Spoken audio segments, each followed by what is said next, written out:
जय हिंद दोस्तों। कैची choice YouTube channel पर आपका स्वागत है। से उनको लगता है कि बीजेपी कहीं है ही नहीं, अजीज खान साहब भी यही कह रहे हैं। तो मैं हर्षवर्धन त्रिपाठी जी से पूछना चाहूंगी, क्या आप भी सहमत हैं? अगर अजीज खान साहब कह रहे हैं कि बीजेपी तो कहीं दौड़ में है ही नहीं, और अगर बीजेपी नहीं है तो कांग्रेस कहां से होगी? उन्होंने तो कह दिया ये एक तरफा चुनाव है, बाकी कोई कहीं है नहीं, नंबर 1 से नंबर 100 तक सिर्फ समाजवादी पार्टी है। तो मैं पूछना चाहती हूँ हर्षवर्धन त्रिपाठी, तो बार बार अखिलेश जी ट्वीट क्यों करते हैं? हर ट्वीट योगी आदित्यनाथ का जवाब क्यों देते हैं? योगी आदित्यनाथ जी ने कहा कानून का राज यूपी में 10 मार्च के बाद भी रहेगा, चिंता मत करिए। तो अखिलेश यादव ने कल कहा बाबा जी की ब्रेकिंग न्यूज, भाजपा के आपराधिक छवि के प्रत्याशियों का शतक पूरा होने जा रहा है।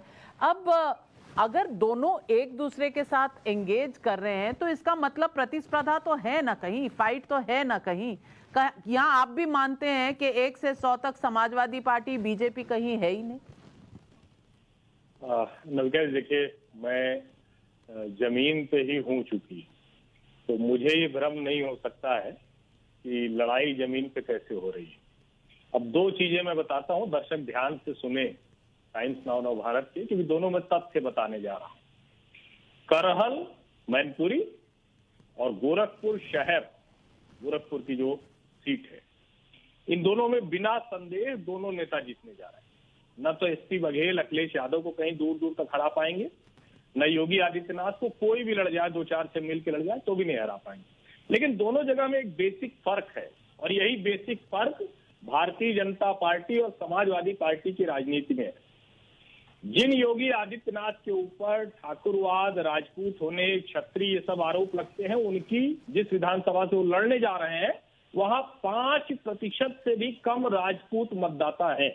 इसको ध्यान से सुनना चाहिए और लिखना चाहिए आंकड़े के तौर पर। और जिस करहल से लड़ने जा रहे हैं कौन, अखिलेश यादव, वहां 35% से ज्यादा सिर्फ यादव मतदाता है। तो आप समझिए कि दोनों की राजनीति का फोकस कहां है। ये बिल्कुल ठीक बात है, जो वो सीट है वो 90s से शुरू हुई, तो वो हमेशा हिंदुत्व के उसी पे गई, उसी पर गई, उसी पर चुनाव जिताती रही। ये तो हुई पहली बात। चैनल को सब्सक्राइब करें, आपका सब्सक्रिप्शन ही हमारे लिए सबसे बड़ा उपहार है।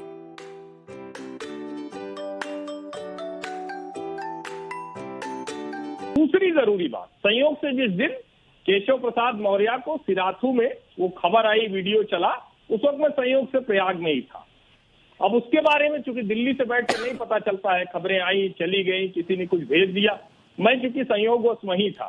जो राजीव मौर्य, जो जिला पंचायत और जो उसके खिलाफ लड़ा, जो लड़ा समाजवादी पार्टी का नेता था, वो गायब हुआ, और उसके घर मिलने के लिए केशव मौर्य गए। रास्ते में जो विरोधी प्रत्याशी था उसके घर की महिलाओं ने नारेबाजी की और गायब हो गई। माफी किसने मांगी? केशव मौर्य ने नहीं मांगी, उनके घर के लोगों ने मांगी जिसके घर वो गए थे। तो जनता दिल्ली से नहीं देखती, जनता अपनी कॉन्स्टिट्यूंसी में देखती है, और सिराथू में केशव प्रसाद मौर्य को जनता ने देखा। ये तो हो गए दो तथ्य। अब मूल बात ये कि क्या उत्तर प्रदेश में सचमुच अखिलेश यादव इतने नजदीक पहुंच गए? मुझे लगता है कि अभी जब ये 10 और 14 तारीख के चुनाव होंगे, जब ये, मुझे याद आता है कि 2017 में नरेंद्र मोदी बनारस रुक गए थे, आपको याद होगा, रोड शो भी उन्होंने किया था। तो सारे राजनीतिक विश्लेषक और पत्रकार कह रहे थे कि मोदी का कॉन्फिडेंस खत्म, अब पूर्वांचल में कुछ नहीं मिलने वाला है। उन्होंने कहा पूरी मंत्रियों की टीम लगा दी। उस वक्त अगर ध्यान में हो तो 4-4, 5-5 मंत्री बनारस में डेरा डाल रहे थे। भारतीय जनता पार्टी की ये शैली है, भारतीय जनता पार्टी इसी तरह से चुनाव लड़ती है, चाहे कहीं चुनाव जीते या हारे। और जिस पश्चिम बंगाल की बात की जा रही है वहां 3 से 77 हुए।